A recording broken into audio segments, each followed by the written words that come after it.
have to be, open-minded and clever enough to dig on it and shake your hiney. So. By the way, we have some hints on how we can make this show here a genre, right? Miss Spider says that we can label this show as a space monkey funk rock. Nice. Then she goes into we kind of out there, kind of hyper electronic and lots of groove and sound. Wow. We might have to pay a royalty to Trent Reznor, though. It sounds like maybe some of that might relate to him. I don't know. I think I like the space squirrel funk rock. I like that one. Hey, if it's got monkeys, it's good, No, squirrel. Oh, a squirrel? Well, it's a squirrel. Hey, did anybody ever download that picture? It's a squirrel and his nuts are like on the ground. Yes, I've seen that one. I love. You know what? Did anybody steal that for an album cover yet? You could have like Nuts About the Blues, Well, maybe it'll be your next album cover. Maybe, that's what I'm saying, man. I'll have to check. I'll have to find out. I'll have to find out who the twisted individual was who took that picture. And blow up the squirrel's balls. Right. Oh my God! I can't believe we're talking about squirrel's balls on my show. I wonder if Dweezil Zappa could write that song. I'm sure he could. Oh my gosh! If he's anything like his dad was, he can pull it off. Oh my gosh! Alrighty then. Hey, hi! I'm Shells. I'm in a coma. He's Spider. She's gonna do a little song called "The Squirrel's Nuts Blues." I'm hanging in a tree. What's that dangling down below me? I'm just nuts about the blues.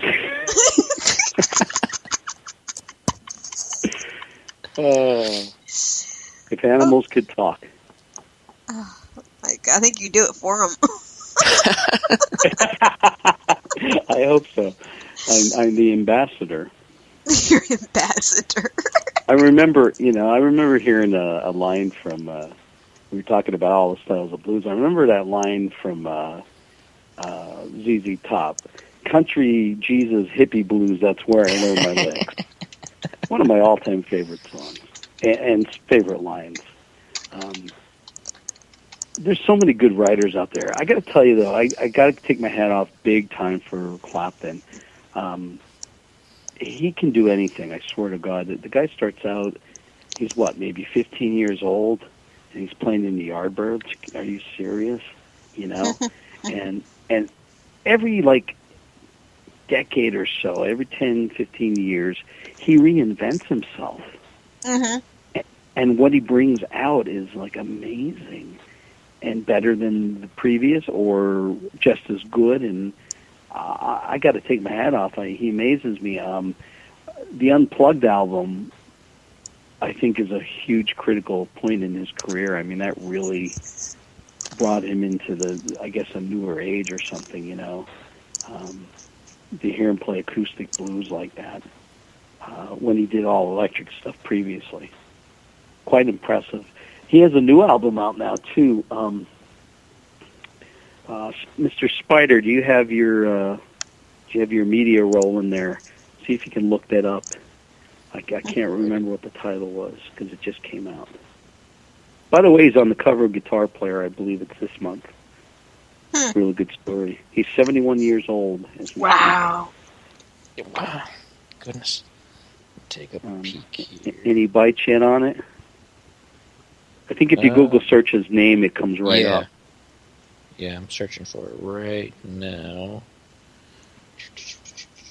And I believe there's a J.J. Cale song or two on it, which is it's called I Still Do. Yep. There you go. Yep. I Still Do. And I'm anxious. I heard some clips, and I'm like, wow, this is typical, classic, awesome Clapton stuff. And for those counting, it's his 23rd solo album. Oh, 23rd. My good Lord, Wow. And he's 71 years old? Mm-hmm. He is. Wow. He looks good for his age, I gotta tell you, man. I would peg him for early 60s, Maggie, somewhere around there. Good stuff. For anybody who wants to buy it, it comes out tomorrow. Cool. Tomorrow. Yep. Hey. Tomorrow. We're right on beat with that one, folks. Yeah, we are. I didn't realize Spider, put that in the link, in the chat room. Guess I know what I'm going to do tomorrow. Gonna run out, buy a track. Yeah, for sure. Oh, so now the thing is, I'm thinking to myself, what do we do? I love having a tangible item, and I'm sure you guys can sort of relate. Oh, to definitely. It. Albums were great. Unfortunately, they did reveal some slight noise or inconsistencies occasionally. We'll come back to that, but getting home from the store and having a tangible item in your hand, it was exciting. It was, it was a gift. You got to open it, and the aromas of the vinyl or the shrink wrapping around it or what have you. It was a tactile sensation. I mean, you would flip it open and you'd read liner notes, and imagine that. Oh yeah, and, like the booklets are some of my favorite things about a new album. And and now people are content for a blip on a screen. You're breaking my heart. A blip on a screen. That's terrible. And you know what's really funny? They saw fit to do away with vinyl and kick it to the curb, kiss it goodbye. Actually, they're bringing it back. They're bringing vinyl back. Yes, my point exactly. They're bringing it back. I find that hysterical, and I'm happy for it. I think it's great, but I'm like, there's no sense in this world. Let's kick something to the curb, and then we'll bring it back a couple of years later. Well, as long as they're not bringing 8 tracks back, I think we'll be fine. Well, speaking of 8 tracks, there was a industrial artist by the name of Martin Atkins who founded a band called Pigface that not too many people probably know too much about. But was that the Tammy Faye Baker project? I'm sorry. I can't help it. But Bobby gave me a sense of humor. He released his last album on 8-track, and you could only order it from his own website, like not via any place else. And it was just ridiculous because how many people actually had the equipment to listen to it? But that was kind of the point. He figured anybody who really wanted to hear it would find a way to do it. Uh-huh. That is so awesome. And I have a friend like that. He's younger than I am, and he loves the big old silver box that glows and sound comes out of it. The big silver knobs, and he searches high and low to find these pieces.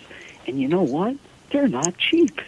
No, definitely They're not. commanding some big ass dollar for that stuff, and it's like, wow, this is great. Mm-hmm. There is definitely quality issues. I mean, the old analog sound is divine. It's warm and creamy and rich.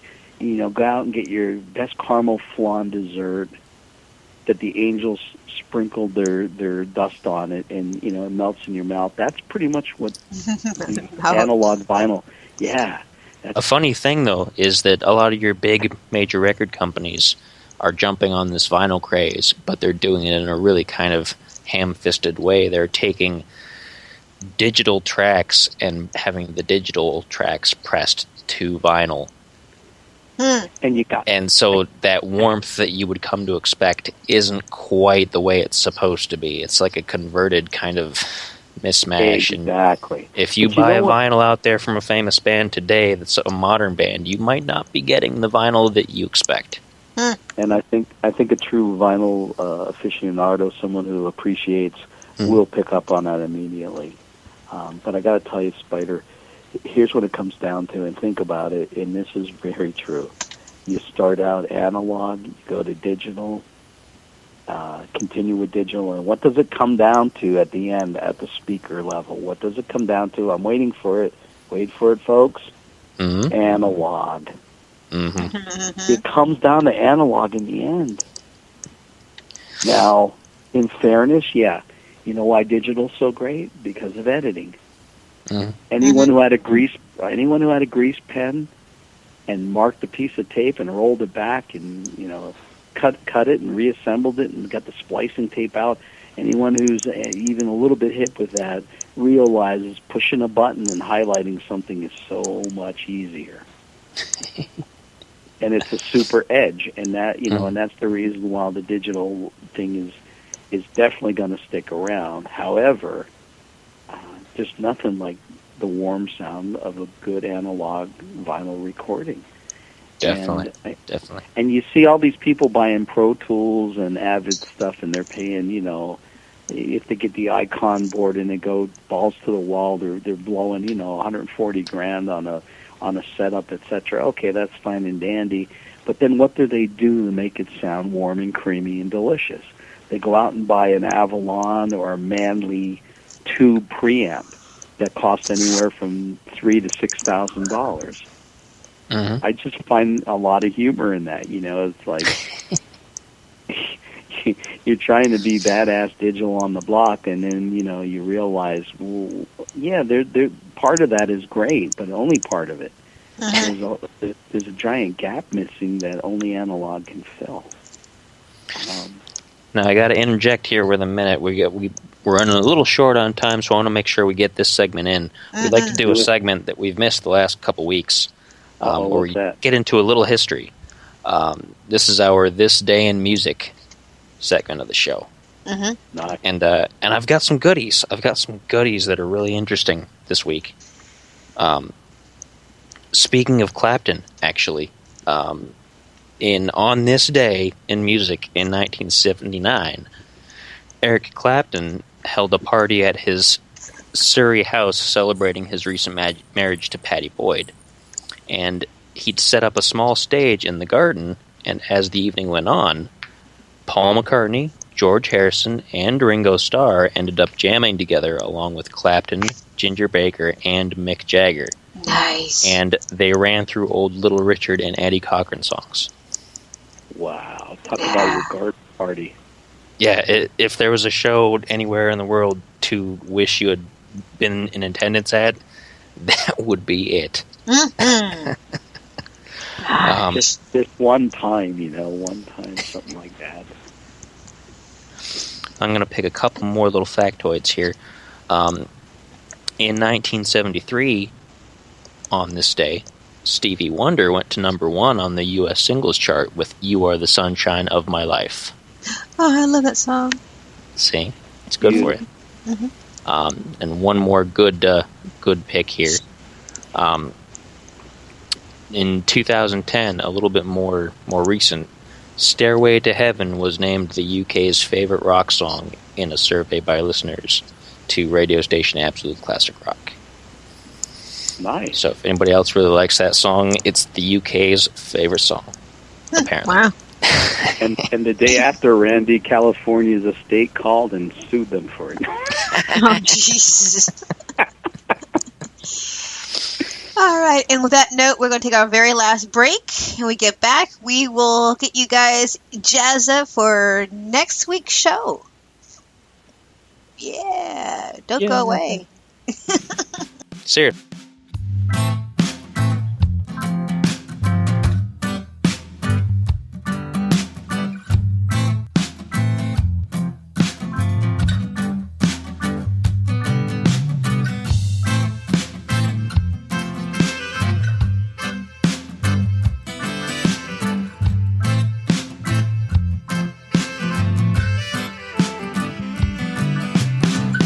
Don't care no how, don't care what they say, just sing your little heart out and make a fool of yourself on stage. Let your soul break free, reach out for the nearest monkey bar.